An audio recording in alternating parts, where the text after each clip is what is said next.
Langsung saja untuk membahasnya bagaimana nasib perkara 349 triliun usai DPR mencecar PPATK. Kita akan membahasnya dengan mantan Kepala PPATK Yunus Hussein dan juga Koordinator Maki Boyamin Saiman.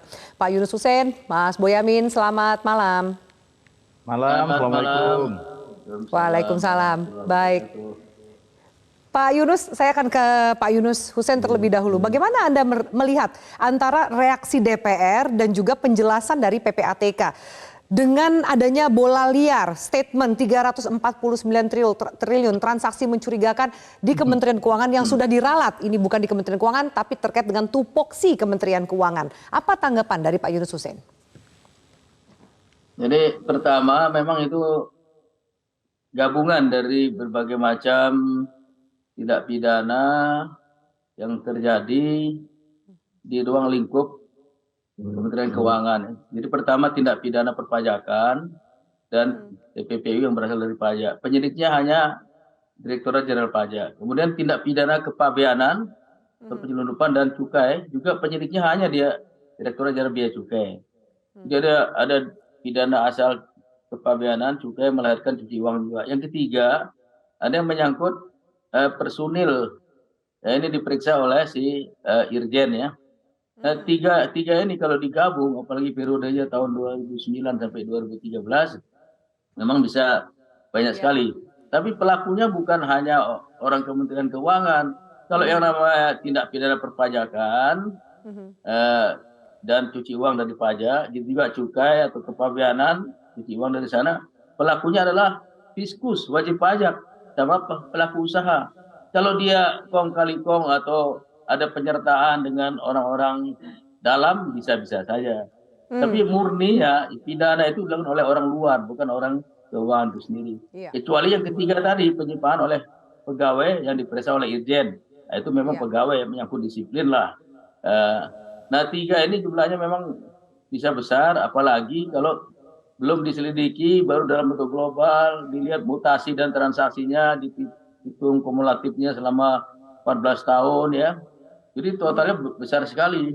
Kalau kita rata-ratakan itu satu tahun itu bisa 14,5 triliun ya, satu tahun ya.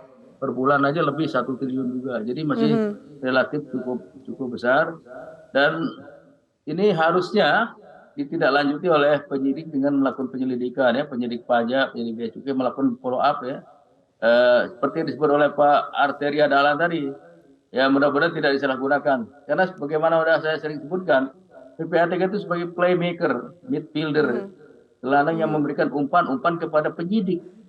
Nah, setelah menerima umpan dilakukanlah penyelidikan, mencari bukti permulaan yang cukup, paling tidak 2 ya, yang mengindikasikan adanya terjadi pidana. Bisa pidana asal TPPU 2, kalau udah ada 2 alat bukti maka dianggap udah ada tindak pidana dan ada calon pelakunya, maka ditingkatkanlah menjadi penyidikan. Kalau tidak ada 2 alat bukti ya dihentikanlah kasus itu. Jadi disitulah ujungnya, dan penyidiklah yang bisa menentukan pidana apa yang terjadi. Pak Yunus Hussein, Anda setuju bahwa cecaran dari Komisi 3 DPR mengatakan bahwa ini PPATK sempat bahkan dituding membocorkan informasi rahasia ke publik. Menurut Anda sudah tepatkah statement itu atau itu reaktif dari pihak Komisi 3? Jadi begini, mungkin Komisi 3 merasa tidak diberikan informasi dulu, dia tahu dari media jadi nggak enak juga. Memang benar, menurut pasal 11 Undang-Undang 8 2010 itu masuk rahasia jabatan ya. Informasi yang diperoleh karena jabatannya, baik transaksi mencurigakan, hasil analisis ya. Tapi yang rahasia itu yang selama ini kita pegang adalah yang sifatnya individual, menyebutkan orang ya, menyebutkan reporting parties, banknya ya, menyebutkan pihak-pihak terkait. Tapi kalau yang diberikan itu bentuknya statistik, bentuknya agregat, dalam bentuk gelondongan, itu sebenarnya tidak melanggar karena tidak ada individual privacy yang terganggu kalau disampaikan secara global. Nah, cuman jumlahnya cukup seksi, cukup mengganggu. Karena jumlah yang begitu besar dalam jangka waktu yang lama dilemparkan pada saat yang sekarang ini, jumlah besar itu bisa menimbulkan penafsiran yang macam-macam. Betul. Nah, ini yang perlu diteliti oleh penyelidik, benar nggak jumlahnya finalnya seperti itu? Karena bisa jadi jumlahnya tidak seperti itu. Misalnya begini, orang korupsi 100 M, ya, dia beli rumah 1 M, beli mobil 2 M, kemudian beli kebun binatang 3M, beli tanah sekian M, jumlahnya berapa? Jangan ditambah 100M plus 1, 2, 3, 4, jangan. Tetap 100M, Tetap. transaksi itu adalah rincian dari 100M tadi. Nah, saya Oke. khawatir jangan-jangan ada kemungkinan double counting karena melihat transaksi atau mutasi dari uang hasil tindak pidana itu yang 100M. Baik, Pak Yunus. Saya akan ke Mas Boyamin, namun dijawab usai jeda. Kalau tadi kekhawatiran dari Pak Yunus Hussein sebagai mantan kepala PPATK, khawatir ada 2 kali perhitungan, double counting. Ada juga yang merasa jangan-jangan ada yang mau mencari panggung dalam momentum seperti ini. Saya minta tanggapan dari Mas Boyamin sesaat lagi. Ya, Mas Boyamin silahkan ditanggapi penjelasan dari Pak Yunus barusan. Yang saya yakin itu bukan membuka rahasia sebagaimana rumusan pasal-pasal yang diatur undang-undang yang mengatur PPATK. Saya yakin sebenarnya. Tapi saya mengikuti alur DPR aja deh. Minggu depan saya rencana akan mendatangi Barreskrim Polri melaporkan perkara ini. Nah, terlapornya bisa PPATK, bisa Pak Mahfud nanti terlapor dengan sangkaan membuka rahasia begitu. Nah, nanti apakah polisi akan nangani atau tidak kita lihat, dan nanti polisi saya minta untuk mengundang DPR yang mengatakan itu ada pidananya gitu. Dan inilah cara saya dengan istilah saya logika terbalik membela PPATK, karena saya yakin itu tidak ada membuka rahasianya gitu loh. Jadi nanti kalau polisi ternyata mengatakan wah ini tidak ada pidananya karena tidak membuka rahasia, biar ketahuan. Karena apa? Kalau ini dianggap membuka rahasia itu ada yang dirugikan, ada pelapornya. Kalau begitu berarti kan PPATK nyebut nama orang, nama perusahaan, jumlah yang diduga ditransaksikan mencurigakan, itu baru sebenarnya timbul yang namanya kualifikasi pasal membuka rahasia. Kalau enggak begini kan sesuatu yang sangat, terus terang aja saya menyayangkan sikap DPR, mestinya menyambut gembira PPATK, memberikan apresiasi kepada PPATK yang begitu bisa getolnya mengungkap dan teliti begitu sampai angkanya tahu. Dan saya yakin ini transaksi-transaksi keuangan yang dari jasa keuangan baik bank, mungkin asuransi, mungkin saham, yang bisa dikumpulkan oleh Pak Yunus Hussein juga kepala PPATK gitu. Jadi sebenarnya ini sesuatu Jadi yang agak salah tempat ketika DPR tapi mencecar lalu kesal seperti itu, Mas Boyamin? Kepada ya, PPATK berarti kemarin? DPR terus terang saya saja mohon maaf ini nampaknya tidak beriringan dengan kehendak masyarakat, karena masyarakat cek aja di dunia media sosial, netizen itu sangat gembira kemarin-kemarin bagaimana menyambut begitu. Dan ketika ada DPR yang seperti kemarin itu, lihat aja apakah mereka mendukung DPR atau mendukung PPATK begitu. Nampaknya nggak ada, perasaan saya itu yang mendukung DPR gitu. Jadi mestinya DPR membuat pansus, malahan kalau nanti habis tanggal berapa itu, Maret, akhir Maret itu nanti mengundang pihak-pihak terkait, mengundang itu bentuk pansus, termasuk tadi Pak Arteria katanya itu dipakai untuk penegak hukum yang nakal. Iya, malah dipansuskan, dipanggil penegak hukumnya, jangan hanya melempar. Komisi 3 kan pengawas penegak hukum. Jangan menendang bola liar itu lagi gitu ya? Iya, heran deh. Komisi 3 itu kan berwenang apapun, hak penyelidikan, hak pengawasan, dan juga hak anggaran. Kalau penegak hukumnya nggak benar, potong anggarannya, kan macam-macam bisa. Kok ini kemarin malah rasanya agak aneh gitu. Jadi tapi nggak apa-apa, pernyataan bahwa ini pidana gitu, saya akan bawa ke Barreskrim nanti sekalian gitu. Oke, baik. Pak Yunus Hussein, tadi kita sama-sama mendengarkan statement dari Arteria Dahlan. LH itu kerap salah gunakan oleh penegak hukum. TPPU-nya hilang, tapi ternyata karena ada peras atau suap dengan dasar LH tersebut. DPR juga kemarin meminta diberikan akses LHA kepada mereka. Apakah itu wajar? Jadi kalau DPR meminta itu salah kaprah ya, karena undang-undang menyebutkan ya, pasal 44 yang diberikan itu penegak hukum.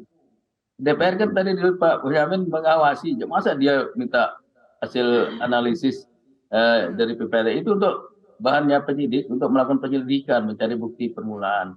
Kalau mengenai disalahgunakan itu ada saja. Zaman saya juga ada. Jadi saya umpamakan PPATK ngasih umpan kepada striker, pada penyidik, penyidiknya banyak gocek-gocek, capek, banyak yang ada juga yang masuk angin gitu. Gak jadi gol itu, walaupun sudah umpan asis bagus bener gitu, tapi gak jadi gol. Itu terjadi. Inilah peranan DPR yang kita perlukan untuk mengawasi. Kalau pada waktu zaman saya sampaikan statistik, sekian saya sudah lapor, saya tanya perkembangannya, dan biasanya kalau kita bertanya saja, mereka sudah berpikir. Nah sekarang di dalam periode PPATK sekarang, setiap LHA itu dilampirkan oleh formulir feedback. Jadi si aparat penyidik harus memberikan feedback kepada PPATK apa yang sudah dia lakukan. Ini salah satu Iya. bentuk kontrol juga. Mudah-mudahan ya efektif gitu. Tidak Jadi salah lagi kaprah banyak. kalau Mohon maaf, Pak kemudian Filiani. DPR meminta akses ke LHA ya, itu satu. Kedua, Pak Yunus Hussein, tanggal 29 Maret diagendakan kembali Komisi 3 akan memanggil PPATK, kemudian Menteri Keuangan Sri Mulyani, termasuk Menko Polhukam Mahfud MD. Apa yang sebenarnya bisa diharapkan dalam forum itu? Apa yang sebenarnya bisa digali lebih jauh sesuai dengan tupoksinya dari Komisi 3 terhadap pihak yang dipanggil? Pak Yunus. Ya, seharusnya tadi kan sudah disebut Pak Boyamin, dia ada kewenangan pengawasan ya, lain soal anggaran, soal lain-lain terkait dengan tugas-tugas pemerintah. Silakan diungkapkan masalah-masalah yang tadi dan minta itu tidak terulang lagi atau diawasi lebih ketat. Karena memang kalau disebut ada oknum yang menyalahgunakan, itu zaman saya juga ada penyalahgunaan LHA dijadiin bahan, benar ada. Bahan beras. TPPU harganya mahal, benar juga ada pada zaman itu. Mungkin juga sekarang masih ada. Nah itu yang perlu, tolong DPR yang mengawasi, mintalah mereka, ya ada, Oke. katakanlah aparat-aparat bawahan dari komandan-komandan Filiani. itu mencari itu, iya Iya. gitu. Oke, Biar silakan Filiani. Mas Boyamin. Ya. Boleh nambah dikit, Filiani? Silakan, boleh, masih ada waktu.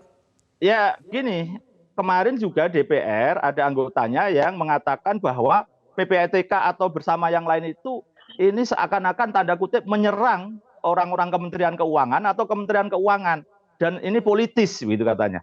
Loh, justru DPR kemarin itu menjadi membawa ranah hukum ini menjadi politis, Jadi politik. gitu jadinya malahan gitu. Saya ketawa orang DPR kok mengatakan orang lain untuk kepentingan politis, padahal DPR sendiri lembaga politis. Kan jadi agak aneh. Dan pengalaman saya begini, saya jelek-jelek begini kan DPRD Solo tahun 97 dari P3, pengalaman membongkar tabungan sebuah koperasi, saya bawa ke jaksa dan diproses korupsi dihukum 1 tahun, dan saya buka waktu itu gitu. Jadi kalau toh dianggap pencemaran nama baik atau membuka rahasia, sepanjang itu untuk kepentingan hukum, untuk kemudian ada buktinya dan kemudian tidak niat jahat seperti pencemaran nama baik, saya yakin itu juga bukan membuka rahasia. Dan PPATK memang kewajibannya menyampaikan itu, dan untuk pendidikan masyarakat juga secara gelondongan. Pak Yunus Hussein dulu juga pernah ada yang menyerang, ini buka rahasia, padahal ya enggak kan gitu kan. Dan itu suatu yang dinamika. Jadi kita harapkan DPR lebih semut lah, lebih cerdas lah dalam mensikapi ini, menyambut PPATK, menyambut upaya ini, dan Menteri Keuangan juga tidak ada masalah, fine-fine aja kok, gitu loh. Ya. Dan sebenarnya keikutsertaan publik ya mengontrol kasus ini perlu sekali, karena itu paling efektif, tidak makan biaya banyak. Karena kalau tidak ada kontrol dari netizen, dari warga negara, belum tentu kasus itu berjalan sebagaimana diharapkan. Iya. Kalau disebut itu memperburuk nama keuangan, Pak Ivan sama stafnya itu Pak, itu orang keuangan semua, itu orang Bapom semua sebelumnya. Jadi justru rakyat kalau semakin tahu ini dibuka malah semakin sadar banyak untuk pihak bayar yang pajak mengawasi karena ya. dikontrol. Gitu. Oke. Baik, ini jangan sampai peran wakil rakyatnya pindah ke netizen, bukan para anggota DPR yang terhormat. DPR ini bersama rakyat atau bersama siapa gitu, Afiliani? Oke, baik, kita lanjutkan nanti di pembahasan lain waktu. Pak Yunus Hussein, Mas Boyamin, terima kasih banyak. Minimal kita nantikan bagaimana nanti jalannya RDP di tanggal 29 Maret mendatang. Terima kasih.